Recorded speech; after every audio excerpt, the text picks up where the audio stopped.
Hi all, ಎಲ್ಲರಿಗೂ ನಮಸ್ಕಾರ. Welcome back to my channel Sans Lifestyle. ಇವತ್ತಿನ ವಿಡಿಯೋಲಿ ಎಲ್ಲರಿಗೂ ದಿ ಮೋಸ್ಟ್ ಫೇವ್ರೆಟ್ ರೆಸಿಪಿ ಎಣ್ಣೆ ಬದನೆಕಾಯಿ ಮಸಾಲಾನ ಹೇಗೆ ಮಾಡೋದಂತ ತಿಳಿಸ್ಕೊಟ್ಟಿದ್ದೀನಿ. ಗೈಸ್, ಟ್ರಸ್ಟ್ ಮೀ, ಟೇಸ್ಟ್ ಅಂತೂ ಸಖತ್ತಾಗಿ ಬಂದಿತ್ತು ಅಂತಲೇ ಹೇಳ್ಬೋದು.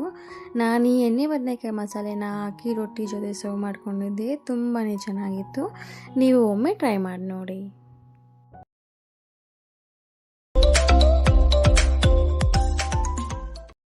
ಮೊದಲಿಗೆ ಇಲ್ಲಿ ನಾನು ಮೀಡಿಯಮ್ ಸೈಜ್ ಬದನೆಕಾಯಿನ ತೊಗೊಂಡಿದ್ದೀನಿ. ಹಾಗೆ 1 ಟೇಬಲ್ ಸ್ಪೂನ್ ಕಡಲೆ ಬೀಜ, 1 ಟೇಬಲ್ ಸ್ಪೂನ್ ಕಡಲೆಪಪ್ಪು, ಕೊತ್ತಂಬರಿ ಸೊಪ್ಪು, ಪುದೀನ ಸೊಪ್ಪು, ಹಾಗೆ ಕರಿಬೇವಿನ ಸೊಪ್ಪು, 2 ಈರುಳ್ಳಿ, 2 ಟೊಮ್ಯಾಟೊ, ಸ್ವಲ್ಪ ಬೆಳ್ಳುಳ್ಳಿ ಮತ್ತು ಶುಂಠಿನ ಎತ್ತಿಕೊಂಡಿದ್ದೀನಿ.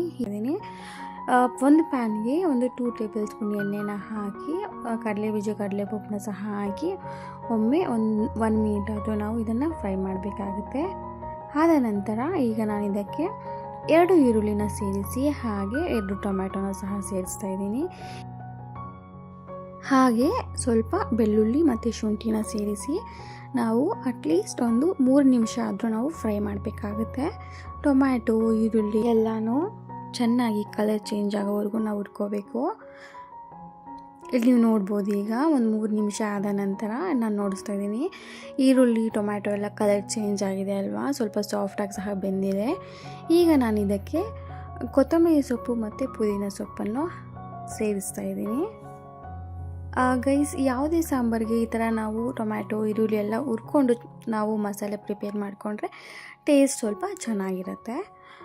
ಮತ್ತು ನೆಕ್ಸ್ಟು ತೆಂಗಿನಕಾಯಿ ತುರಿನ ಸಹ ನಾನು ಇದಕ್ಕೆ ಆ್ಯಡ್ ಮಾಡ್ತಾಯಿದ್ದೀನಿ. ಲಾಸ್ಟಲ್ಲಿ ಕೊತ್ತಂಬರಿ ಸೊಪ್ಪು, ಪುದೀನ ಸೊಪ್ಪು ಮತ್ತು ತೆಂಗಿನಕಾಯಿ ತುರಿನ ಹಾಕಿ ಒಮ್ಮೆ ಮಿಕ್ಸ್ ಮಾಡಿ ನಾವು ಮಿಕ್ಸಿ ಜಾರ್ಗೆ ಹಾಕ್ಕೊಂಡು ಮಸಾಲೆನ ಪ್ರಿಪೇರ್ ಮಾಡ್ಕೋಬೋದು.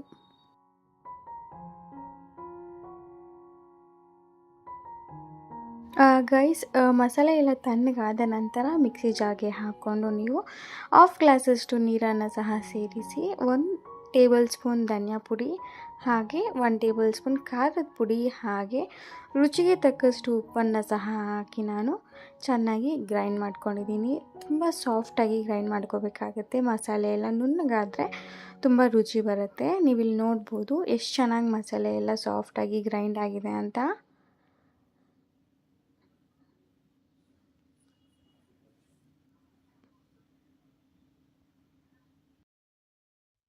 ಈ ಥರ ನಾವು ಗಟ್ಟಿಗೆ ರುಬ್ಕೊಂಡ್ರೆ ನಮಗೆ ಬದನೆಕಾಯಿ ಜೊತೆಗೆ ಮಸಾಲೆನ ಸೇರಿಸ್ಕೊಳ್ಳೋಕ್ಕೆ ತುಂಬಾ ಸುಲಭವಾಗಿರುತ್ತೆ. ಆದ್ದರಿಂದ ಈ ಹದದಲ್ಲಿ ನಾವು ರುಬ್ಕೋಬೇಕಾಗುತ್ತೆ.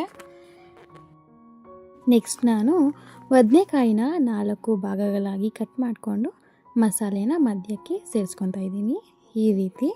ಈ ರೀತಿ ಎಲ್ಲ ಬದನೆಕಾಯಿಗೂ ನಾವು ಮಸಾಲೆನ ಸೇರಿಸಿ ಸೈಡ್ಗೆ ಎತ್ತಿಕೊಂಡಿದ್ದೀನಿ. ಈಗ ಕುಕ್ಕರ್ಗೆ ಎಣ್ಣೆನ 4 ಟೇಬಲ್ ಸ್ಪೂನ್ ಹಾಕಿ, ಎಣ್ಣೆ ಕಾದ ನಂತರ ಸಾಸಿವೆ 1 ಟೇಬಲ್ ಸ್ಪೂನ್ ಹಾಕಿ, ಹಾಗೆ ಸ್ವಲ್ಪ ಈರುಳ್ಳಿ, ಕರಿಬೇವಿನ ಸೊಪ್ಪು ಸಹ ಹಾಕಿ ಲೈಟಾಗಿ ಗೋಲ್ಡನ್ ಕಲರ್ ಬರೋವರೆಗೂ ನಾವು ಫ್ರೈ ಮಾಡಿಕೊಂಡು ಮಸಾಲೆನ ನಾವು ತುಂಬಿಕೊಂಡಿದ್ವಲ್ಲ ಬದನೆಕಾಯಿಗೆ, ಅದನ್ನು ಸಹ ನಾನು ಸೇರಿಸ್ತಾ ಇದ್ದೀನಿ. ಗ್ಯಾಸ್ನ ಮೀಡಿಯಮ್ ಫ್ಲೇಮಲ್ಲಿ ಇಟ್ಕೊಂಡು ನಾವು ಚೆನ್ನಾಗಿ ಹುರ್ಕೋಬೇಕಾಗತ್ತೆ. 5 ನಿಮಿಷ ಆದರೂ ನಾವು ಲೋ ಫ್ಲೇಮಲ್ಲಿ ಇಟ್ಬಿಟ್ಟು ಈ ಥರ ಚೆನ್ನಾಗಿ ಹುರ್ಕೋಬೇಕಾಗತ್ತೆ.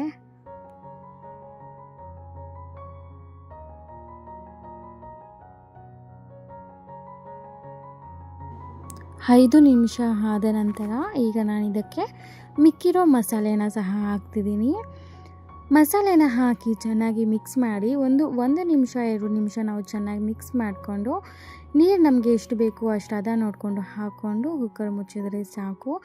ತುಂಬ ಹೊತ್ತು ನಾವು ಫ್ರೈ ಮಾಡೋ ಅವಶ್ಯಕತೆ ಇರಲ್ಲ, ಯಾಕಂದರೆ ನಾವು ಮಸಾಲೆ ಎಲ್ಲ ಮುಂಚೆನೇ ಫ್ರೈ ಮಾಡ್ಕೊಂಡಿದ್ವಲ್ಲ. ಆದ್ದರಿಂದ 1 ನಿಮಿಷ ಅಥವಾ 2 ನಿಮಿಷ ನಾವು ಫ್ರೈ ಮಾಡಿಕೊಂಡ್ರೆ ಸಾಕಾಗುತ್ತೆ. ನೆಕ್ಸ್ಟ್ ನಾವು ನೀರಿನ ಹದ ನೋಡಿಕೊಂಡು ನೀರನ್ನ ಅಡ್ಜಸ್ಟ್ ಮಾಡ್ಕೋಬೇಕಾಗತ್ತೆ. ನಮ್ಮ ಮನೇಲಿ ಗಟ್ಟಿಗಿದ್ರೇ ಇಷ್ಟಪಡ್ತಾರೆ, ಆದ್ದರಿಂದ ನಾನು ಅರ್ಧ ಗ್ಲಾಸಷ್ಟು ನೀರನ್ನು ಹಾಕಿದ್ದೀನಿ. ಎಣ್ಣೆ ಬದನೆಕಾಯಿ ಸಾರಿಗೆ ಜಾಸ್ತಿ ನೀರು ಹಾಕಿದ್ರೆ ಅಷ್ಟೊಂದು ರುಚಿ ಇರಲ್ಲ. ಗಟ್ಟಿಗೆ ಮಸಾಲೆ ಇದ್ರೇ ತುಂಬ ಚೆನ್ನಾಗಿರುತ್ತೆ.